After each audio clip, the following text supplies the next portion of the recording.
দর্শক যারা ছবি তুলতে খুব পছন্দ করেন কিন্তু সুন্দর সুন্দর পোজ খুঁজে পান না, এই ভিডিওটি তাদের জন্য। আজকের ভিডিওতে এই যে ফটোগ্রাফারকে দেখছেন, উনি একজন স্পেশাল খুব ভালো মানের ফটোগ্রাফার। তিনি বিভিন্ন রকমের পোজ দেখাচ্ছে, ঠিক ওইভাবে পোজ দিলে কি রকম ছবি উঠে, কি ছবিটা দেখতে কেমন লাগে সবই আপনারা দেখতে পারবেন। ভিডিওটা পুরোপুরি দেখতে থাকুন। বিশেষ করে মেয়েদের জন্য কিন্তু বেশ চমৎকার চমৎকার পোজ রয়েছে এই ভিডিওতে। দেখুন এইভাবে পোজ দিলে ছবিটা কেমন আসে, এই যে দেখতে পাচ্ছেন। তারপরে এটা আবার আরেকটা লোকেশন, দেখুন উনি দেখিয়ে দিচ্ছে যে এইভাবে একটু স্টাইল করে বসলে বা দাঁড়ালে ছবিটা এইরকম আসবে, বেশ চমৎকার। প্রতিটা পোজে, যেমন এটা সামনের দিকে এগিয়ে গেল, ছবিটা কত চমৎকার। তারপরে ব্রেঞ্চে বসে দেখুন কিভাবে পোজ দিলে ছবিটা আসবে। তারপরে দেখুন এখানে বসে কিভাবে ছবিটা তুলতে হবে, দেখেছেন কি চমৎকার চমৎকার পোজ। তবে এই ভিডিওটা কিন্তু অনেক হেল্পফুল হবে যারা পোজ খুঁজে পান না তাদের জন্য।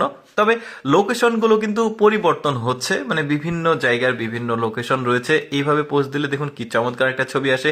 তারপরে দেখুন একটা বাগানের মধ্যে গিয়েছে, তো গাছের কাছে এখানে একটা পোজ দিয়েছে, বেশ চমৎকার। তারপরে সূর্যমুখী ফুল হাতে নিয়েছে, এই সানফ্লাওয়ারটা দিয়ে কি চমৎকার ছবি আসে দেখুন। মানে কিভাবে ধরতে হবে ফুলটা তিনি ভালোভাবে দেখিয়ে দিচ্ছেন। তবে এই প্রতিটা ছবির পেছনে তার কিন্তু ভালো রকম পরিশ্রম রয়েছে, কারণ এইভাবে ছবি তুললে কেমন আসবে আগে তাকে প্র্যাকটিস করতে হয়েছে। তারপরে তার কাস্টমারদেরকে এইভাবে আসলে ছবি তুলে দেয় তিনি, বেশ চমৎকার। আর ওনার কিন্তু পেমেন্ট অনেক বেশি।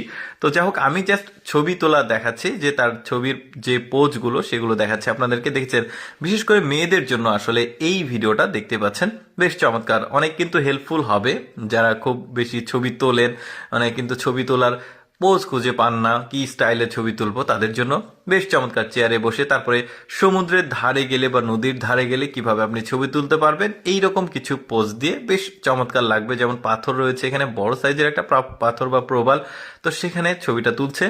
দেখুন কত চমৎকার চমৎকার স্টাইলে ছবি তুলছে। তারপরে এটা একটা বাগান রয়েছে বা বন রয়েছে, তো সেখানে এসে ছবি তুলছে। দেখেছেন কি চমৎকার লাগছে দেখতে। এখন কিন্তু মোবাইলেই ভালো মানের ছবি তোলা যায়, এভাবে কিন্তু মোবাইলেও ছবি তোলা যাবে। শুধু যে ডিএসএলআর দিয়ে ছবি তুলতে হবে এমনটা মানে নেই, এখনকার মোবাইলে কিন্তু খুব ভালো ভালো রেজুলেশনের ছবি ওঠে। যেমন এখানে দেখুন কাশবনে বসে আছে, তো এখানেও বেশ চমৎকার ছবি আসছে।